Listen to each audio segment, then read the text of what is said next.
Hello বন্ধুরা, recently মুক্তি পাওয়া সাউথ কোরিয়ার ব্ল্যাক পিঙ্ক এর সিঙ্গার এবং অ্যাক্টর যিসু এর কমেডি অ্যাকশন ড্রামা নিউটোপিয়া এর এক্সপ্লেনেশন ভিডিও নিয়ে আপনাদের সামনে এসেছি।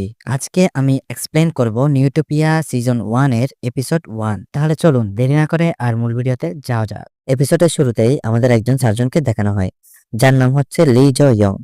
সেখানে দেখানো হয় তারা অনেকজন অফিসার মিলে একে অপরের সাথে হাসাহাসি করছে।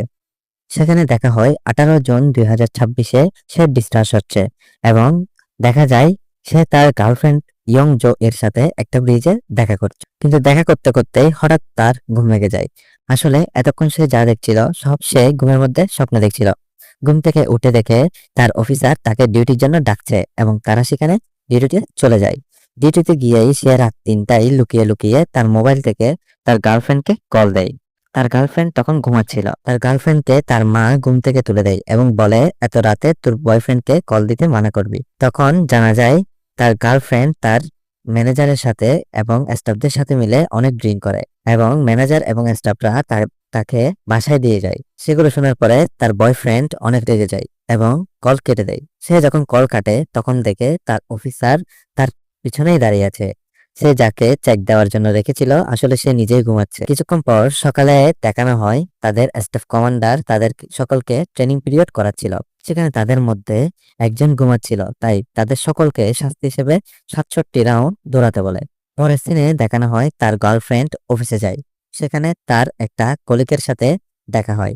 তার কলিগ তাকে ছবি দেখতে যাওয়ার জন্য অফার দেয়। সেখানে সিন চেঞ্জ হয়। পরের সিনে দেখা যায় লি জো ইয়ং ট্রেনিং করছিল।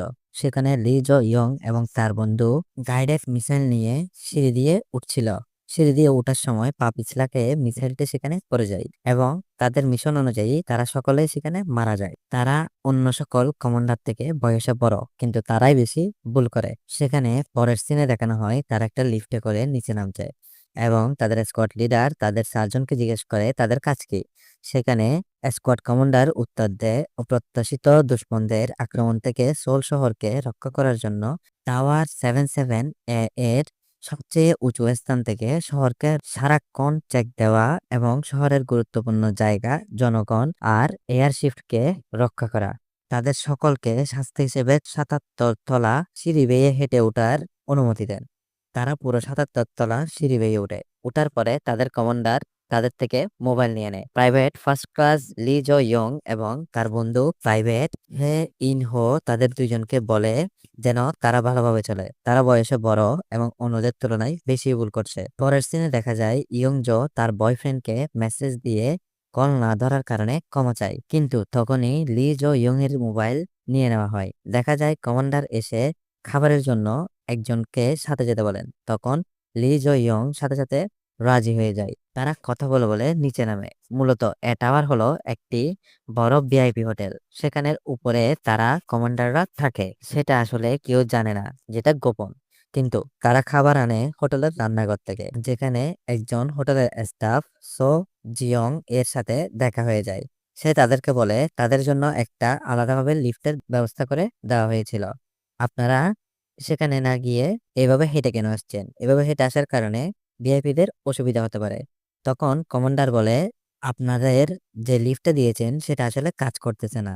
তখন কথা বলতে বলতে সেখানে দেখা যায় হোটেলের ম্যানেজার অ্যারন পার্ক চলে আসে। অ্যারন পার্ককে দেখে তারা কমান্ডার দুজনেই দৌড়ে রান্নাঘরে চলে যায়। রান্নাঘরে দেখানো হয় অনেক সুস্বাদু সুস্বাদু খাবার রান্না করছে। দেখা যায় পল নামের একজন বাবুর্চির সাথে সেখানে তাদের দেখা হয়। লি জো ইয়ং মূলত সেখানে আসে একজন বাবুর্চি থেকে মোবাইল নিয়ে তার গার্লফ্রেন্ডের সাথে কথা বলার জন্য।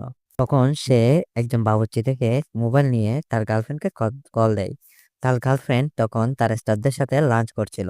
তখন তার গার্লফ্রেন্ড কল রিসিভ করে সেখানে কথা বলে, কিন্তু তখনই লি জো ইয়ং এর অন্য একজন স্টাফ তাকে ডাক দেন এবং বলে আমাদের এখনই চলে যেতে হবে।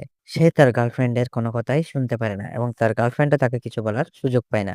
তখন তার গার্লফ্রেন্ড কল কেটে আবার তার স্টাফদের সাথে লাঞ্চ করতে বসে। তখন তার স্টাফরা তাকে জিজ্ঞেস করে তার গার্লফ্রেন্ড আসলে বর্তমানে কোন পজিশনে আছে। তখন সে উত্তর দেয় প্রাইভেট ফার্স্ট ক্লাস। তখন অন্য একটা স্টাফ তাকে বলে উঠে, তাহলে এখনো তো অনেক দেরি। তখন অন্য একটা স্টাফ বলে উঠে, তুমি কি তাকে বিয়ে করবে? তার তো এখনো অনেক দেরি। অন্য একজন স্টাফ বলে, ওর কি তাকেই বিয়ে করতে হবে বলে কোনো কথা আছে? তখন একটা মেয়ে জিজ্ঞেস করে, তুমি কি আসলে তাকে বিয়ে করতে চাও? তখন সে বলে সে আসলে এখনো কোনো ডিসিশনই নেয় নাই। তখন একজন বলে, দেখো তোমার আসলে সিদ্ধান্ত নিয়ে নেওয়া উচিত। তখন সে তাদেরকে বলে, আমার শরীরটা আসলে ভালো লাগছে না, তাই আমি এখন উঠি, আপনারা লাঞ্চ করে নেন। সেটা বলেই সে সেখান থেকে চলে যায়। ভিডিওটি ভালো লেগে থাকলে অবশ্যই লাইক, কমেন্ট এবং সাবস্ক্রাইব করে যাবেন এবং পাশে থাকা বেল আইকনটি অন করে দিবেন যেন আমরা ভিডিও ছাড়ার সাথে সাথে আপনাদের কাছে তা পৌঁছে যায়। আজকের জন্য এটুকুই। আল্লাহ হাফেজ, ভালো থাকবেন। দেখা হবে আবার পরের কোনো ভিডিওতে।